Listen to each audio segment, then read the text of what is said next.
can't put into words, Joe. It's been a long 4 years. Don't doubt me, I couldn't do it. The odds that I couldn't do it. Look at me now. Never there. This is my cage, so when you step into my cage, we have to go to work. This man has put on paper one of the most dominant careers in any division in UFC history. If Usman can keep doing what he's doing, he's going to go down as the greatest welterweight ever. He is not only winning, he is dominating. I mean, he has now stopped Colby Covington.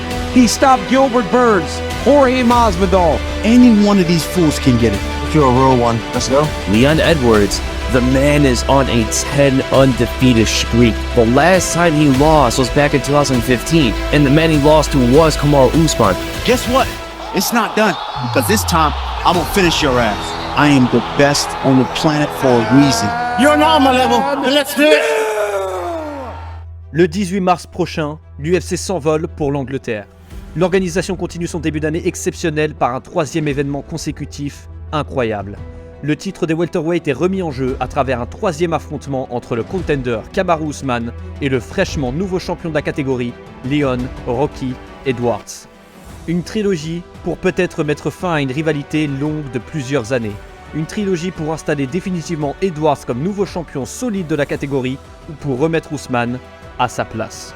Mais alors une fois de plus, comment on en est arrivé là ?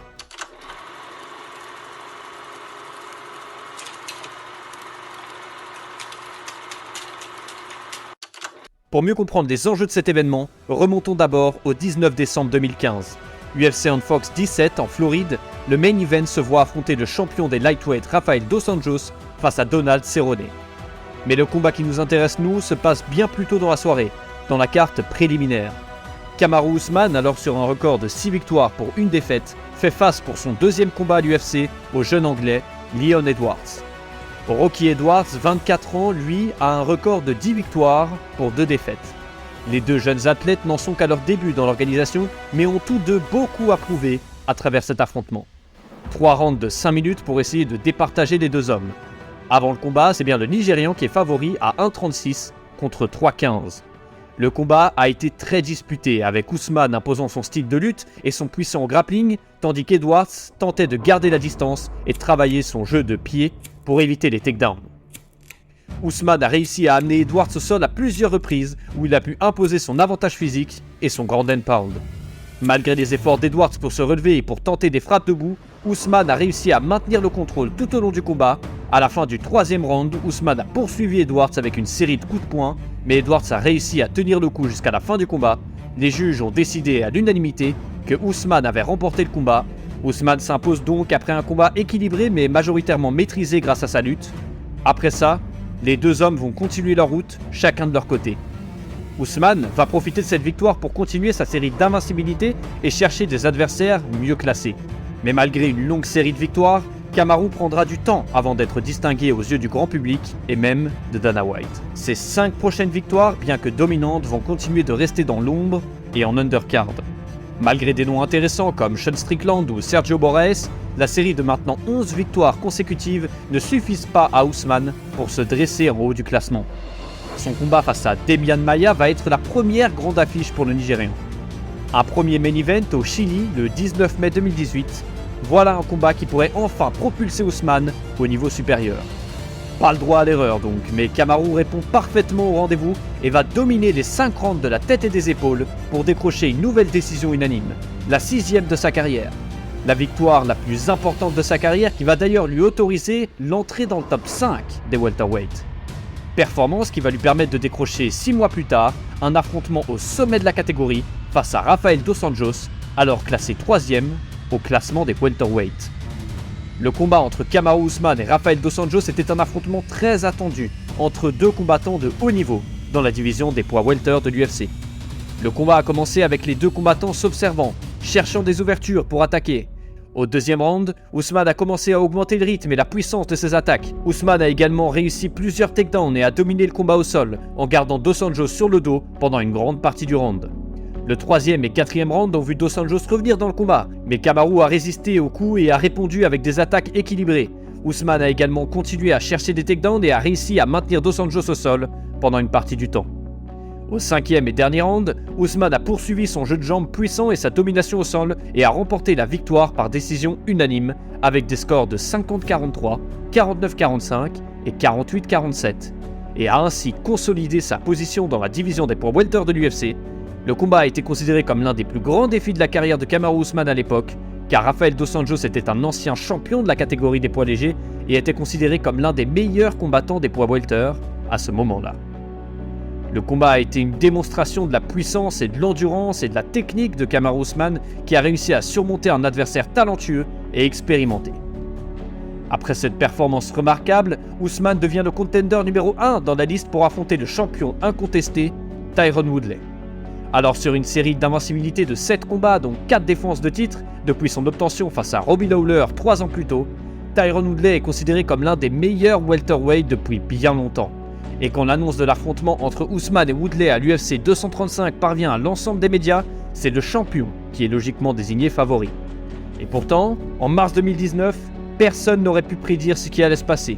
Usman va totalement renverser la tendance et réaliser l'une des plus grandes performances de l'histoire d'un challenger dans un combat pour le titre. Usman est un lutteur de niveau olympique et il a été en mesure d'exploiter cette compétence pour prendre le contrôle du combat dès le début.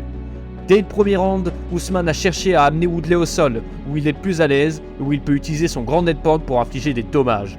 Woodley, qui est un excellent lutteur et défenseur, a réussi à éviter plusieurs takedowns au début du combat, mais Usman a continué à maintenir la pression et à chercher des opportunités pour amener le champion au sol. Usman a réussi à amener Woodley au sol plusieurs fois au cours du combat et a réussi à maintenir le contrôle tout au long de la lutte. Il a utilisé son poids et sa force pour contrôler Woodley et l'empêcher de se relever. Il a également cherché à infliger des dommages avec des frappes puissantes, ce qui a affecté la défense de Woodley et l'a empêché de réagir efficacement. À chaque fin de round, tout le monde se demande si Woodley va réagir, mais il semble tout simplement épuisé, dépassé par la puissance et la technique de Usman. Il n'en a soit pas l'envie, soit pas les moyens. Mais le résultat est le même, le champion se fait surclasser, et plus les rounds s'enchaînent, moins la possibilité d'un comeback semble probable. Dans le 5e round, Usman a porté un coup de coude brutal qui a ouvert une grosse coupure sur le front de Woodley, ce qui a encore augmenté la pression sur le champion en titre. Usman a continué à maintenir le contrôle au sol jusqu'à la fin du combat, remportant une victoire impressionnante par décision unanime, avec des scores de 50-44, 50-44 et 50-45. Les welterweights ont un nouveau champion. Pour sa première défense de titre, Usman va rentrer dans l'une des plus grandes rivalités de l'histoire de la division, Colby Chaos Covington. Le premier affrontement entre Kamaru Usman et Colby Covington a été un combat de haut niveau technique, mettant en vedette deux des meilleurs combattants de la division des poids welter de l'UFC. Le combat a eu lieu lors de l'événement de l'UFC 245 le 14 décembre 2019. Le combat a commencé avec les deux combattants cherchant à établir leur distance et à lancer des coups de poing. Usman a été le premier à réussir un takedown, mais Covington a réussi à se relever rapidement. Les deux combattants ont continué à échanger des coups de poing pendant les premières minutes du combat, sans qu'aucun ne prenne clairement l'avantage. Au 3e round, Covington a commencé à lancer des coups de poing avec plus d'agressivité, cherchant à mettre Usman en difficulté avec des combinaisons rapides. Le 4e round a été l'un des plus excitants du combat. Les deux combattants ont échangé des coups de poing puissants cherchant à infliger des dommages significatifs. Les deux combattants ont fini le round avec une série d'échanges rapides et puissants. Le combat s'est donc terminé par une victoire de Kamaru Usman par TKO à 4 minutes et 10 secondes du 5e round. Usman a réussi à infliger des dommages significatifs avec des coups de poing et des coups de coude tout au long du combat. Covington a montré une grande résilience et a réussi à infliger quelques coups significatifs, mais il n'a pas réussi à maintenir le rythme et la pression tout au long du combat. Après cette victoire, Usman va enchaîner avec une victoire en décision unanime sans aucune discussion face à Jorge Masvidal en short notice. Puis une victoire par TKO face à un adversaire coriace, Gilbert Burns, qui va être un des rares combattants à faire tomber le champion au premier round. Mais Usman sait garder son calme et se relever dans l'adversité. C'est au 3e round que le champion va parvenir à terminer Burns de la meilleure des manières.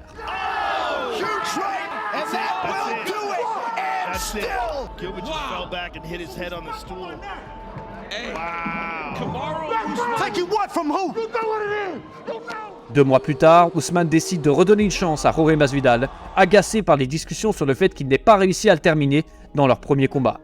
Usman ne veut plus laisser les juges décider de son sort et promet que cette fois-ci, il mettra KO son adversaire. Aussitôt dit, aussitôt fait. Il faudra moins 2 rounds de champion pour accomplir ses promesses et infliger à Masvidal sa première défaite par KO. Et quel KO! Quand la violence devient un art, on assiste à des moments historiques et ce finish est définitivement une masterpiece.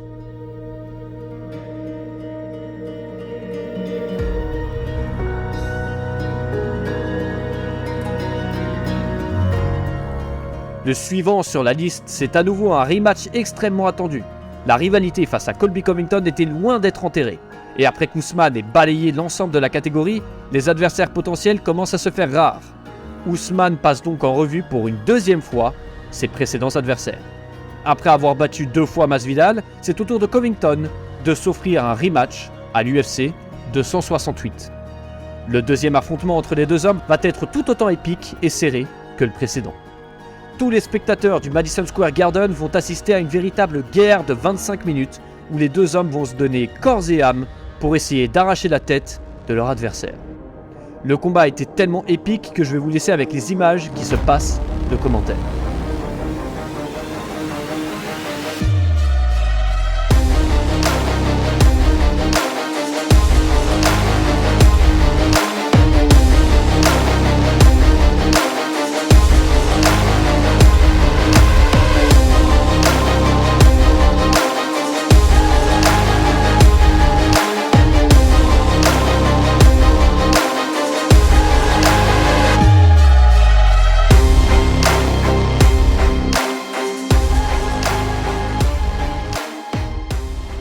Ousmane l'emporte donc une nouvelle fois en décision unanime et défend pour la 5e fois consécutive son titre des welterweight. Qui peut maintenant rivaliser avec le champion?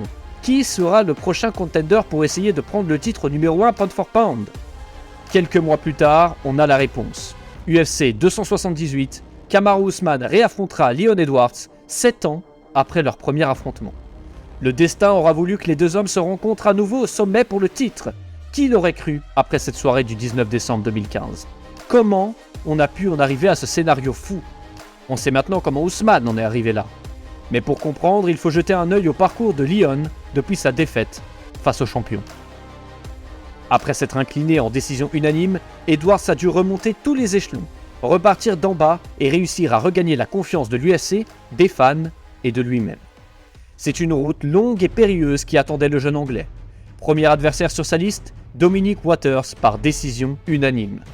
5 mois plus tard, c'est au tour d'Albert Tumenov de subir le même sort, défaite par soumission au 3e round. En mars 2017, l'UFC s'envole pour Londres où Edwards va affronter un jeune Vicente Luque qu'il va vaincre par décision unanime. Leon Edwards enchaîne sa série de victoires par une nouvelle décision unanime contre Brian Barberena et Peter Sobota par TKO à la dernière seconde du round 3. Sa série de maintenant 5 victoires consécutives vont permettre à Edwards de signer son premier main event à Singapour face à Donald Cowboy Cerrone. Mais les combats s'enchaînent et se ressemblent un peu pour Edwards. Nouvelle victoire par décision unanime dans un combat calme mais maîtrisé de bout en bout. Les performances ne permettent pas à Leon de briller aux yeux du grand public, mais les résultats sont là. Le 16 mars 2019, l'UFC est de retour à Londres et la carte est chargée. Rocky Edwards s'affronte en co-main event Gunnar Nelson, classé alors 13e de la catégorie. Un combat difficile face à un adversaire solide. 3 rounds compliqués qui mèneront à une nouvelle décision partagée, cette fois-ci en faveur de Leon Edwards. Malheureusement pour Edwards, ce n'est pas cette performance qui va faire le plus parler de lui ce soir-là. Si tu t'en rappelles, c'est dans cette soirée que Masvidal fait son grand retour contre Darren Till qu'il va mettre KO au 2e round. Et les deux hommes vont se côtoyer dans les backstage.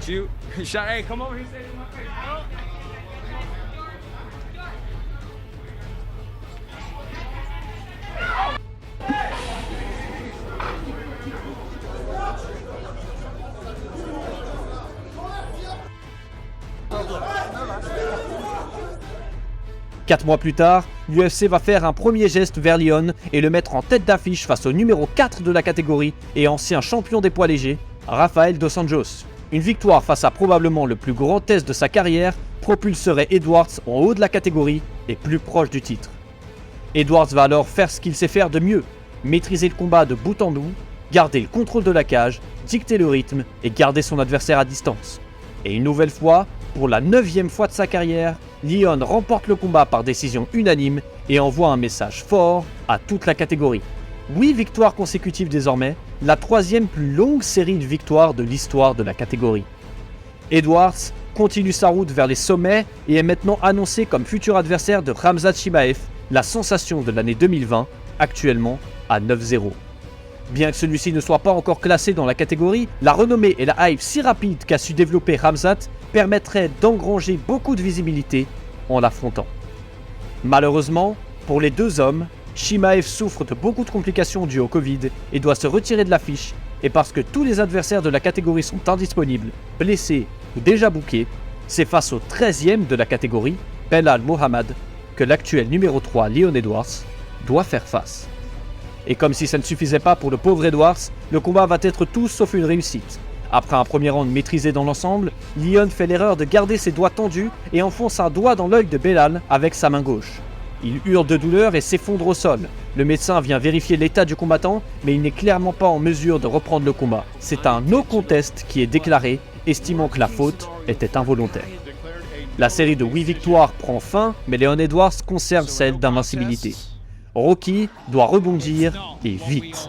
3 mois plus tard, c'est face à la superstar Nate Diaz que l'Anglais va se frotter.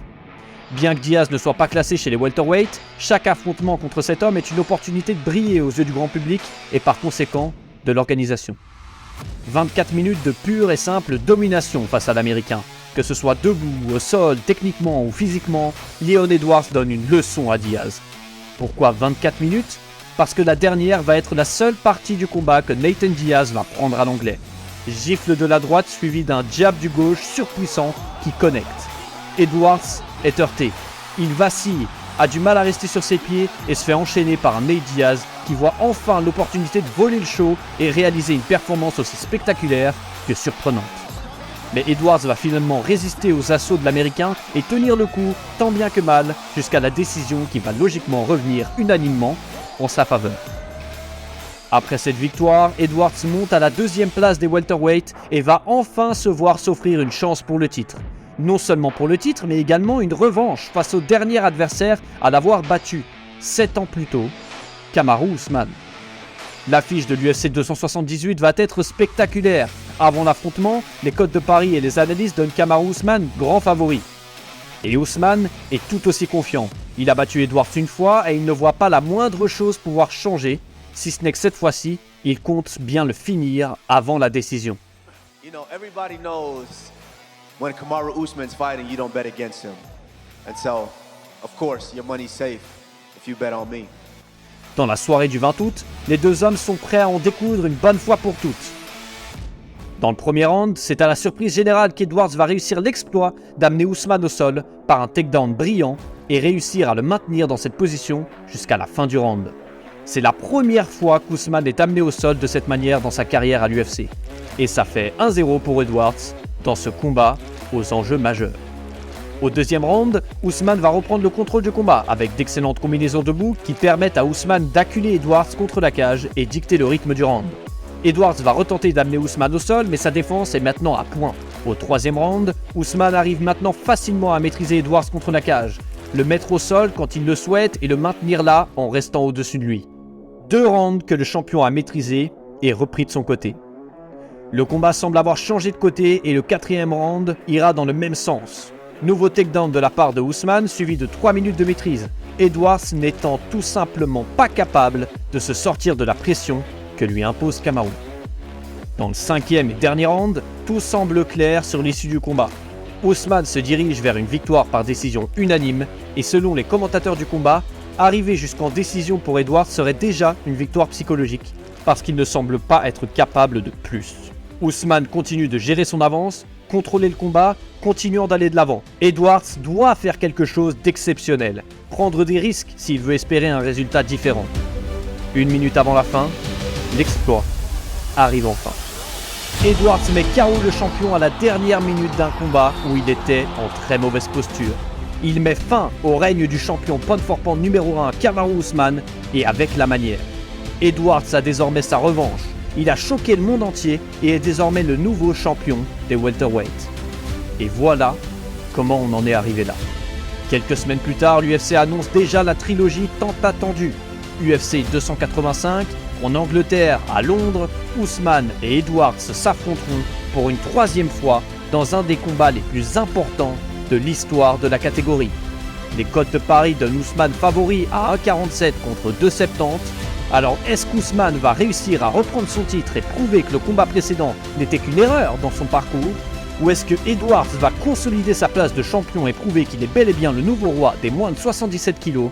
La réponse, c'est le 18 mars prochain.